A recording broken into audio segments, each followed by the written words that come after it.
Hai,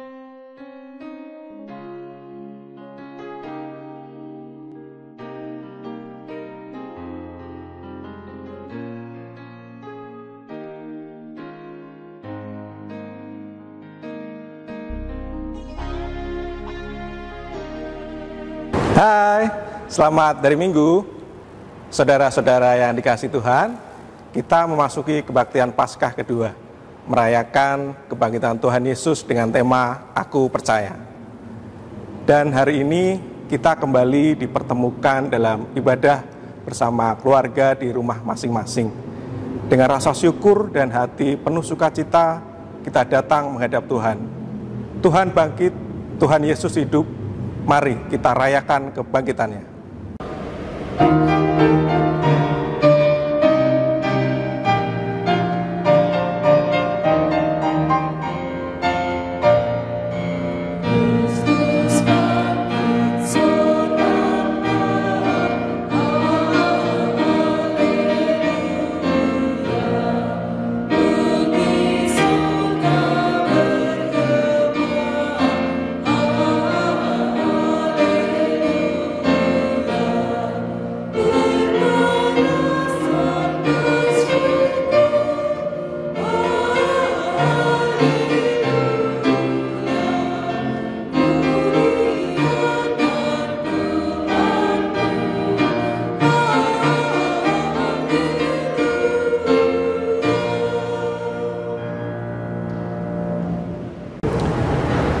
Kebaktian minggu ini kita alaskan dalam pengakuan.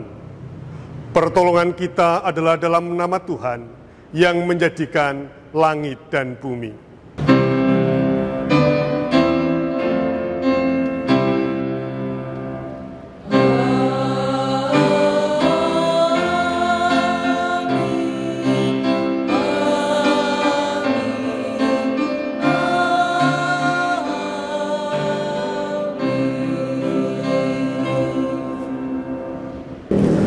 Kasih karunia dan damai sejahtera dari Allah Bapa kita dan dari Tuhan Yesus Kristus menyertai saudara sekalian. Dan menyertai saudara juga.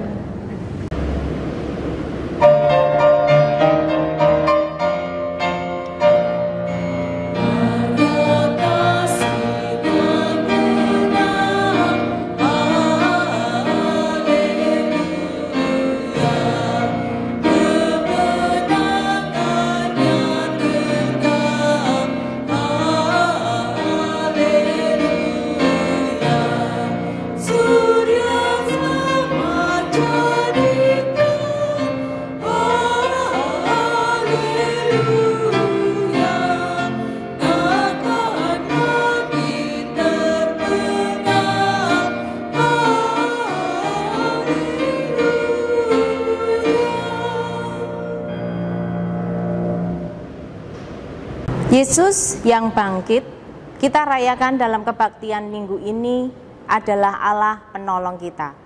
Terpujilah Dia, kita puji Allah dengan Mazmur 16. Bahagia orang saleh. Jagalah aku ya Allah, sebab padamu aku berlindung. Aku berkata kepada Tuhan, Engkaulah Tuhanku, tidak ada yang baik bagiku selain Engkau. Orang-orang kudus yang ada di tanah ini, merekalah yang mulia, yang selalu menjadi kesukaanku. Betapa besar kesedihan orang-orang yang memikirkan orang lain. Aku tidak akan ikut mempersembahkan korban curahan mereka yang dari darah, juga tidak akan menyebut-nyebut nama mereka di bibirku. Ya Tuhan, Engkaulah bagian warisanku dan pialaku. Engkau sendirilah yang meneguhkan bagian yang diundikan kepadaku. Tali pengukur jatuh bagiku di tempat yang ramai. Ya, mirip pusakaku menyenangkan hatiku. Aku memuji Tuhan yang telah memberi nasihat kepadaku. Ya, pada waktu malam hari, nuraniku mengajari aku. Aku senantiasa memandang kepada Tuhan, karena Dia berdiri di sebelah tidak goyah. Sebab itu hatiku bersukacita dan jiwaku bersorak-sorak, bahkan tubuhku akan diam dengan tentram. Sebab Engkau tidak menyerahkan aku ke dunia orang mati, dan tidak membiarkan orang kudus-Mu melihat kebinasaan. Engkau memberitahukan kepadaku jalan kehidupan.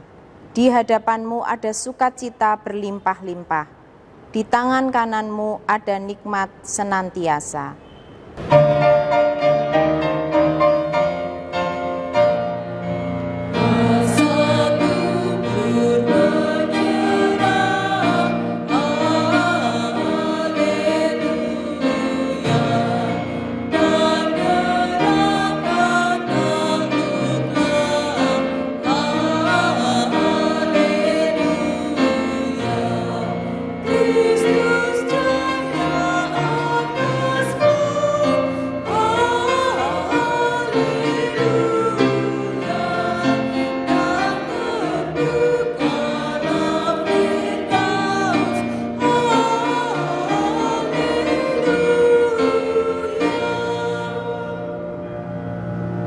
Mari kita mengakui dosa kita. Ya Allah yang Maha Kasih, sumber kehidupan kami, Engkaulah penuntun kepada hidup dengan berkelimpahan berkat. Inilah kami yang terus merindukan kasih-Mu, meskipun tidak selalu kami hidup dalam kasih. Inilah kami yang terus Engkau tuntun untuk merasakan kehadiran-Mu, meskipun tidak selalu kami mengikuti-Mu. Ampunilah kami orang berdosa, ya Tuhan Yesus. Amin.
Marilah kita menerima anugerah Allah sebagaimana tertulis dalam Ibrani 11 ayat pertama. Iman adalah dasar dari segala sesuatu yang kita harapkan dan bukti dari segala sesuatu yang tidak kita lihat. Demikianlah berita anugerah dari Tuhan. Syukur kepada Allah.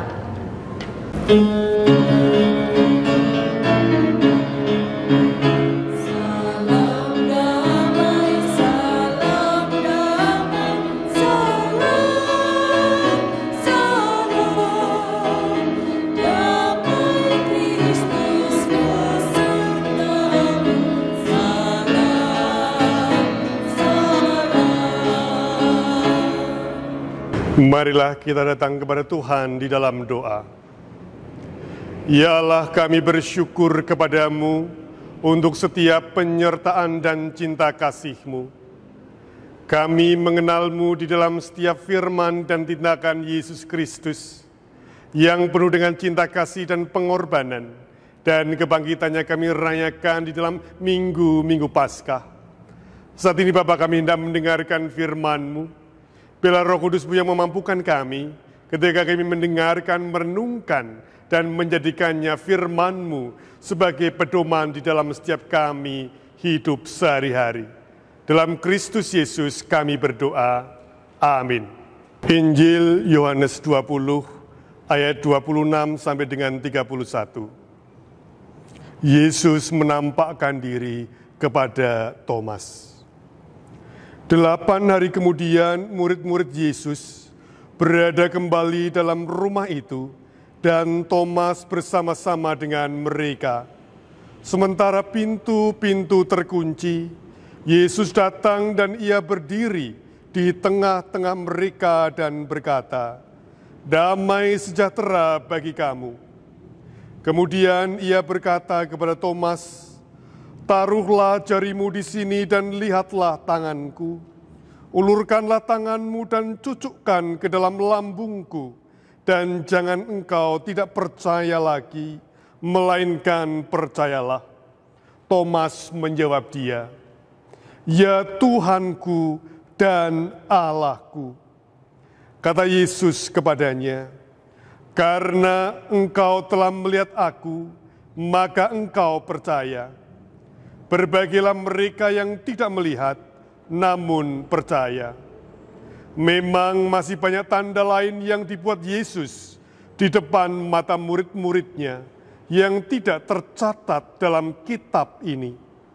Tetapi semua yang tercantum di sini telah dicatat, supaya kamu percaya bahwa Yesuslah Mesias, Anak Allah, dan supaya kamu oleh imanmu memperoleh hidup dalam namanya. Demikianlah sabda Tuhan. Berbahagialah orang yang mendengar dan memelihara dalam kehidupan sehari-hari. Haleluya.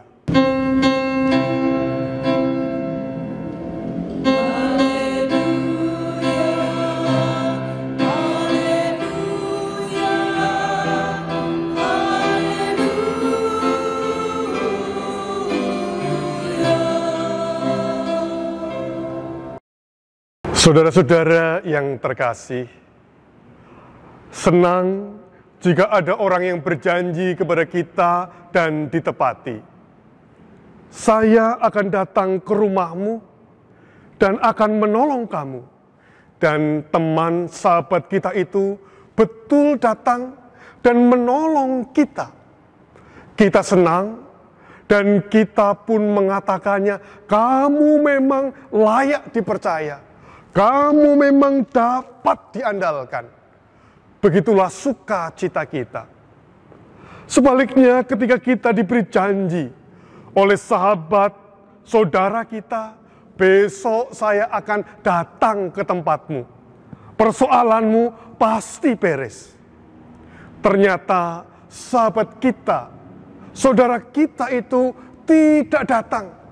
Persoalan kita semakin banyak dan kita semakin jengkel. Seolah-olah kita diberi harapan palsu. Kita lalu mengatakan kepada sahabat dan saudara kita yang tidak datang itu, "Kamu tidak dapat diandalkan. Kamu tidak dapat dipercaya." Saudara-saudara yang dikasihi Tuhan, persoalan dipercaya, dapat diandalkan adalah persoalan kita sehari-hari. Biasanya, ketika kita jadi pembicara, diminta untuk memperkenalkan diri. Dan agar lebih menarik, seringkali pembicara mengutip pepatah lama, "Tak kenal, maka tak sayang." Lalu memperkenalkan diri, siapa nama, alamat di mana, pekerjaan apa, dan tidak lupa sederet prestasi disebutkan. bukan hanya supaya menarik perhatian, lebih daripada itu adalah supaya pemirsa yang hadir percaya kepada si pembicara. Dan saat ini tentu saya tidak hendak memperkenalkan diri. Beda orang, beda konteks, beda pula pepatahnya. Seperti Ali bin Abi Thalib, ia mengungkapkan pepatah, jangan menjelaskan tentang dirimu kepada siapapun, karena yang menyukaimu tidak butuh itu, dan yang membencimu tidak percaya itu. Seolah-olah apa yang dikatakan oleh Abi Thalib ini bertentangan dengan pepatah yang pertama, tak kenal maka tak sayang. Sebenarnya memang kedua pepatah ini mengungkapkan tentang konteks yang berbeda. Pepatah yang kedua mau mengatakan, jadilah orang yang sederhana, jangan suka berpamer diri. Temanmu tentu sudah mengenalmu, sehingga tidak perlu keterangan tentang dirimu. Dan jika musuhmu juga tidak perlu untuk tahu, karena kamu tidak akan dipercaya oleh mereka. Singkatnya, percaya, mempercayai dan dipercayai sangat erat terkait dengan relasi, mengenal dan dikenal, dan lebih daripada itu yaitu dapat diandalkan, dapat dipercaya, baik di antara kita sesama manusia, bahkan relasi antara kita dengan Tuhan. Di dalam relasi kita dengan Tuhan, percaya pada Tuhan, itulah yang disebut beriman. Paulus di dalam Ibrani 11 ayat yang pertama menyatakannya bagi kita bahwa iman adalah dasar dari segala sesuatu yang kita harapkan dan bukti dari segala sesuatu yang tidak kita lihat. Jadi iman, ungkapan percaya kepada Allah, itu menandai tentang pernyataan sikap kita. Sikap iman yang seperti apakah yang kita miliki? Apakah sikap yang gagah, tidak mungkin atau tidak mau kalah, atau justru sebaliknya? Beriman adalah berserah kepada Allah. Injil Yohanes yang menjadi bacaan kita saat ini mengungkapkan tentang sikap iman. Iman Thomas. Mendengar kata Thomas terbersih dalam benak kita tentang labeling.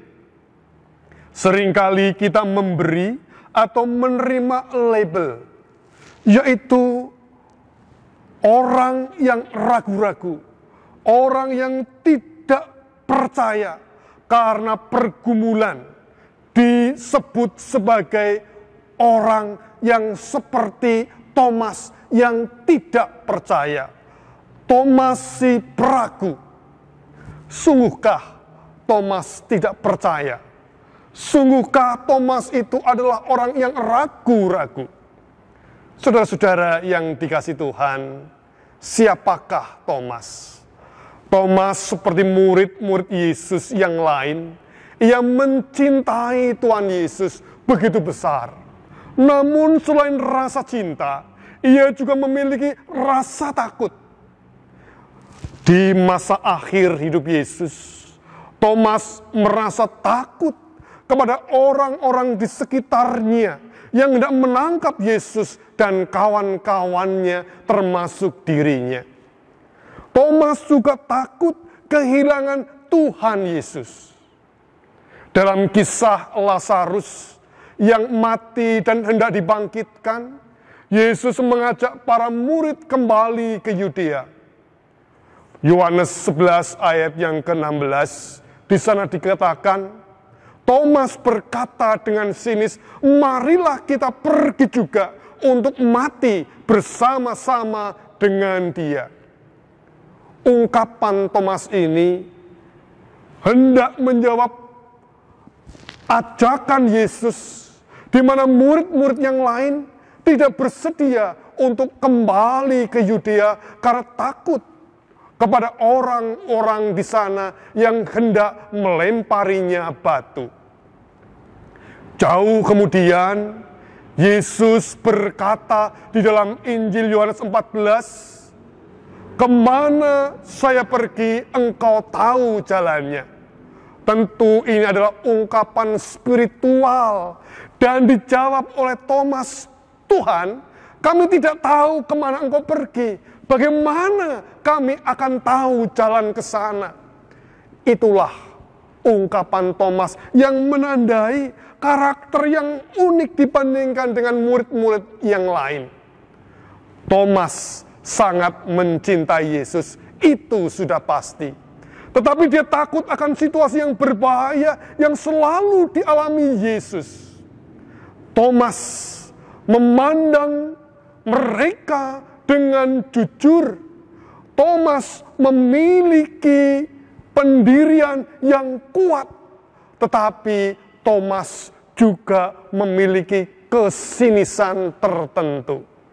Saudara-saudara yang dikasihi Tuhan, Yesus hadir kembali kepada para murid, di mana Thomas ada di tengah-tengah mereka, dan Yesus berkata kepada Thomas, taruhlah jarimu di sini dan lihatlah tanganku. Ulurkanlah tanganmu dan cucukkan ke dalam lambungku. Dan jangan engkau tidak percaya lagi, melainkan percayalah. Saudara-saudara yang dikasihi Tuhan, kehadiran Yesus seolah-olah memang memiliki tujuan khusus, hendak menyapa Thomas.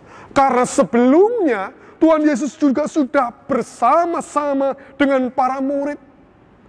Yesus hadir di tengah-tengah mereka ketika mereka sedang berkumpul dalam ruangan yang pintunya terkunci. Ketika itu Thomas sudah berkata, sebelum aku melihat bekas paku pada tangannya, dan sebelum aku mencucukkan jariku ke dalam bekas paku itu, dan mencucukkan tanganku ke dalam lambungnya, sekali-kali aku tidak akan percaya. Bapak, Ibu, dan saudara-saudara yang terkasih, iya, Thomas memang mengungkapkan, sekali-kali aku tidak akan percaya sebelum aku mencucukkan jariku. Namun sungguhkah bahwa itu mengungkapkan tentang ketidakpercayaan Thomas? Sesungguhnya lebih dalam daripada itu hendak dikatakan, Thomas, murid Yesus, yang seringkali memiliki pendirian yang kuat, kasar, bahkan sinis, menyatakan tentang kemanusiaan kita sekarang ini dan di sini. Seringkali kita juga memiliki sinisme, tidak mudah percaya karena ketakutan, karena kecemasan. Dan kemudian apakah yang terjadi ketika Yesus datang kepada Thomas dan menunjukkan bekas paku di tangan, bekas tombak di lambung? Thomas menjawab dia dengan kalimat singkat, ya Tuhanku dan Allahku. Ungkapan yang pendek namun bermakna sangat dalam. Di beberapa wilayah, kabupaten, kota, dan provinsi telah diberlakukan karantina wilayah atau pembatasan sosial berskala besar, PSBB, untuk memutus penyebaran virus. Harapannya Penyebaran virus yang tidak kelihatan dengan mata telanjang itu dapat dibatasi. Meskipun kita tahu keberhasilannya tentu tidak semata-mata bergantung dari adanya peraturan PSBB ini. Banyak faktor yang ikut mempengaruhi. Namun memang sangat ditopang juga oleh pola perilaku masyarakat kita sendiri dalam pelaksanaannya untuk membatasi diri. Saudara-saudara, di dalam pembatasan relasi sosial ini, yang biasanya kita memiliki kepercayaan, dapat diandalkan dan mengandalkan orang lain, kita menjadi merenung apa maknanya tentang percaya mempercayai ketika kita mengalami pembatasan relasi sosial pada saat sekarang ini. Namun kita secara iman berkata bahwa dalam pembatasan relasi sosial ini Allah tidak dapat dibatasi. Penyertaan Allah menembus ruang-ruang yang terkunci. Meskipun untuk itu semua, ia harus memiliki bekas paku di tangan dan luka tertusuk tombak di lambung. Itulah wujud cinta kasih Allah yang tidak terbatas dan tidak dapat dibatasi. Dan itulah refleksi kisah Thomas yang membawa dirinya pada pengakuan iman yang sederhana dan indah. Ya Tuhanku dan Allahku. Artinya melalui pengakuan Thomas, Injil Yohanes menyatakan bahwa Yesus adalah Tuhan dan Allah kita. Ia dan Bapa adalah satu. Di dalam tindakan Yesus, Bapalah yang bekerja. Di dalam kata-kata Yesus, Bapalah yang berfirman. Yesus tinggal dalam Bapa dan Bapa tinggal di dalam Dia. Saudara-saudara, Thomas adalah murid Tuhan Yesus yang mengalami perjumpaan secara pribadi dan otentik dengan Yesus di tengah-tengah komunitas para muridnya. Sehingga ia memiliki iman yang tampak penuh keberserahan dan mengandalkan Allah setelah mengalami perjumpaan dengan Yesus yang memiliki bekas paku dan bekas tertusuk tombak. Ia menyaksikan Yesus yang hadir sebagai Allah yang turut berprihatin dan menderita. Ia memiliki iman yang tidak jumawa. Ia memiliki iman yang tidak sok gagah-gagahan, mengandalkan pikiran dan keinginan diri sendiri, melainkan iman yang sungguh-sungguh rendah hati, berserah kepada Allah. Saudara-saudara yang dikasihi Tuhan, kisah Thomas semestinya membuat kita berpikir kembali untuk tidak serta-merta memberi label pada orang lain yang sedang dalam pergumulan, sedang mengalami keraguan, sedang terbeban. Ah, kamu seperti Thomas yang tidak percaya. Namun pada saat ini kita menyelami iman Thomas yang berjumpa dengan pengorbanan Tuhan Yesus yang begitu besar. Saudara-saudara yang dikasihi Tuhan, percaya kepada Allah itu berarti mengandalkan dan berserah penuh kepadanya. Allah yang kita kenal di dalam Yesus Kristus. Meskipun hingga tersalib di Golgota, dan kita rayakan kebangkitannya dalam Paskah dan minggu-minggu Paskah berikutnya. Hingga sekarang, ia adalah wujud kehadiran Allah yang tidak dapat dibatasi, tidak dapat dikarantina, tidak dapat dikunci kasih-Nya yang selalu menyertai kita. Kita percaya kepada Allah di dalam Yesus Kristus yang bangkit. Kiranya kita pun layak untuk dipercaya menjadi murid Yesus dan anak-anak-Nya. Aku percaya, aku bersaksi tentang kasih-Nya. Amin.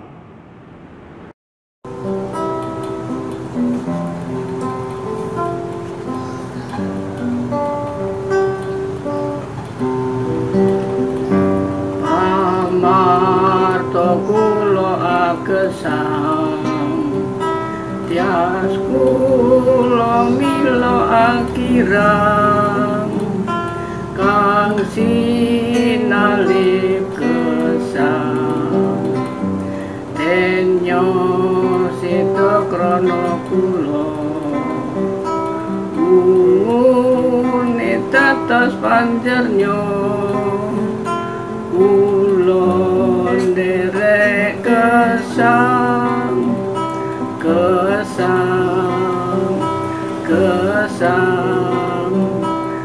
pamarto kula kesang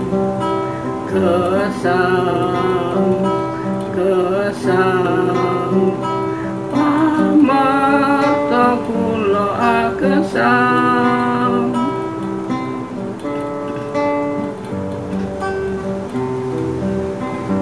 kesang Gusti kang sedo denyo kesang krana kula mila kula puji saibu denyo ngasihi kula ngantos den paringi kesang langgeng ugi kesang pamarto kula kesang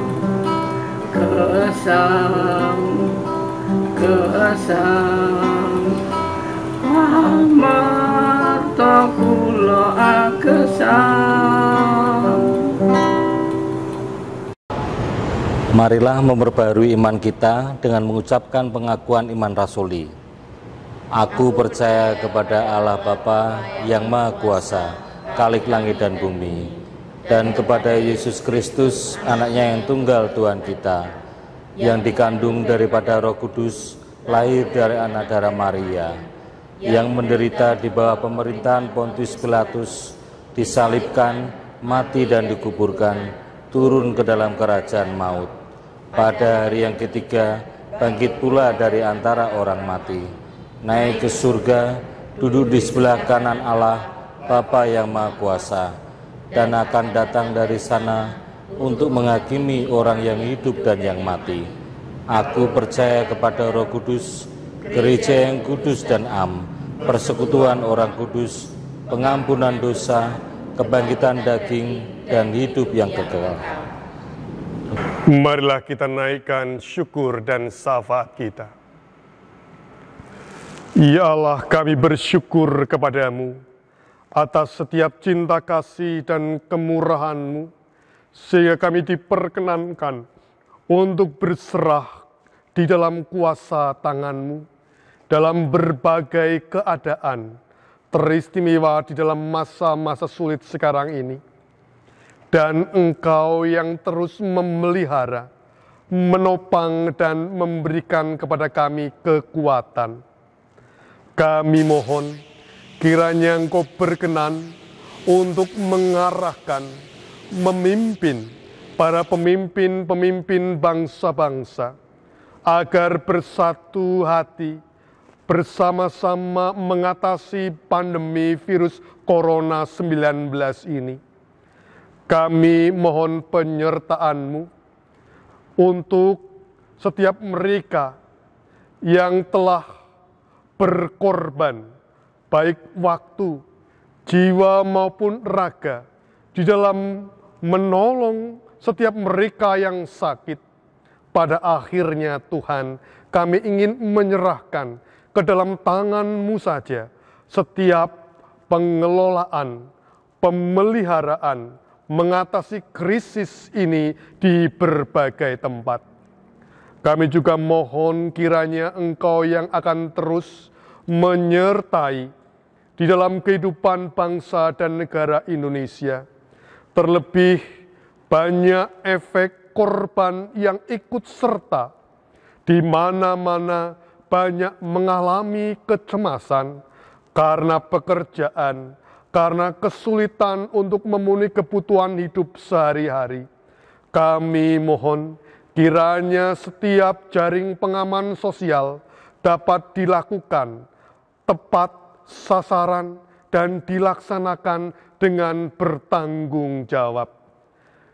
Tuhan, kiranya Engkau juga berkenan menjadikan gereja-gereja Tuhan di mana-mana tempat untuk ikut serta memberikan aksi sosial kepeduliannya bagi setiap mereka dan kami semua yang memerlukan bantuan. Kiranya diperkenankan gereja-Mu Tuhan, baik secara organisasi maupun pribadi, lepas pribadi, untuk sedia memikul beban, membantu berbagai macam lembaga, yayasan Kristiani, seperti terutama rumah sakit, kiranya sungguh-sungguh dapat menyatakan kasih dan kemurahan-Mu menolong setiap mereka yang sedang mengalami sakit. Kami mohon penyertaan-Mu ya Bapa, untuk setiap anak-anak-Mu Jemaat GKJ Wisma Panunggal Merican Semarang ini.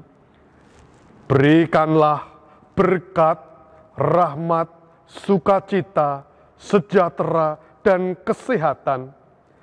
Biarlah sukacita itu memampukan kami semua untuk tetap memuji dan memuliakan-Mu di dalam berbagai macam kesulitan yang sedang kami alami. Anak-anak, remaja, pemuda, dewasa, adiuswo, yang sehat maupun yang sakit, kami ingin menyerahkan ke dalam tangan-Mu saja.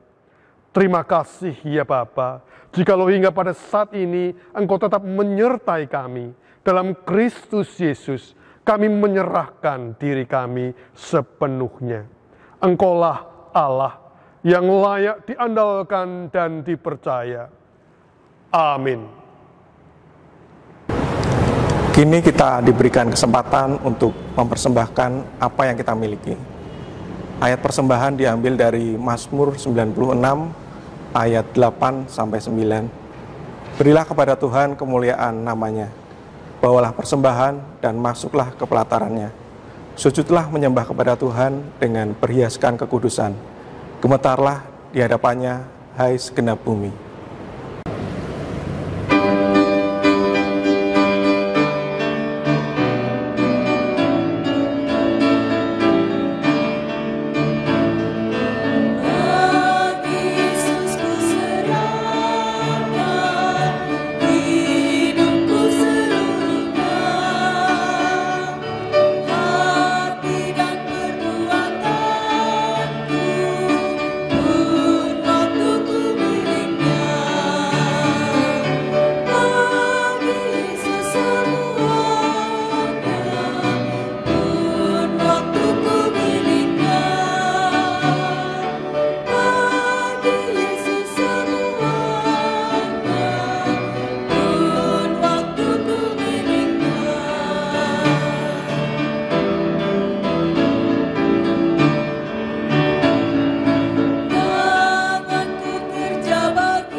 Marilah kita membawa persembahan kepada Tuhan dengan berdoa.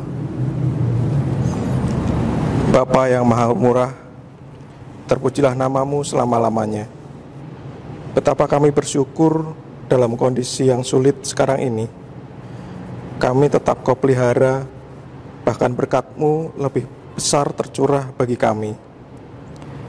Kini kami datang dengan membawa sebagian berkat-Mu. Terimalah menjadi persembahan kami, kiranya menyenangkan hati-Mu, karena semua ini adalah tanda syukur kami kepadamu. Dalam nama Tuhan Yesus yang telah mengajar kami berdoa. Bapa kami yang di sorga, dikuduskanlah nama-Mu, datanglah kerajaan-Mu, jadilah kehendak-Mu di bumi seperti di sorga. Berikanlah kami pada hari ini makanan kami yang secukupnya, dan ampunilah kami akan kesalahan kami, seperti kami juga mengampuni orang yang bersalah kepada kami. Dan janganlah membawa kami ke dalam pencobaan, tetapi lepaskanlah kami daripada yang jahat. Karena Engkau-lah yang punya kerajaan, dan kuasa, dan kemuliaan sampai selama-lamanya. Amin.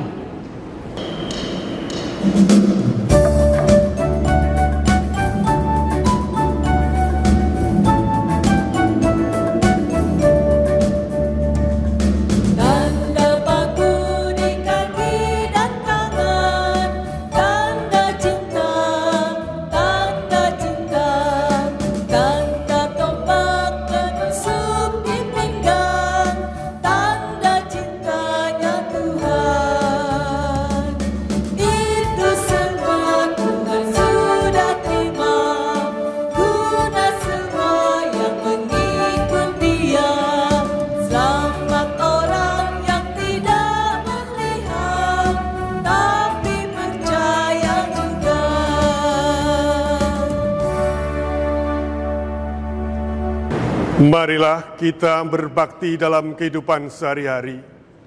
Arahkanlah hatimu kepada Tuhan. Kami mengarahkan hati kepada Tuhan. Pergilah, wartakanlah kabar bahagia. Jadilah saksi Tuhan Yesus Kristus di tengah dunia. Hiduplah di dalam Dia, dengan setia berpegang dan melakukan firman-Nya, karena Allah sumber hidup kita. Syukur pada Allah. Terpujilah Tuhan. Kini dan selamanya. Terimalah berkat Tuhan. Tuhan memberkati engkau dan melindungi engkau. Tuhan menyinari engkau dengan wajah-Nya dan memberi engkau kasih karunia. Tuhan menghadapkan wajah-Nya kepadamu dan memberi engkau damai sejahtera. Amin.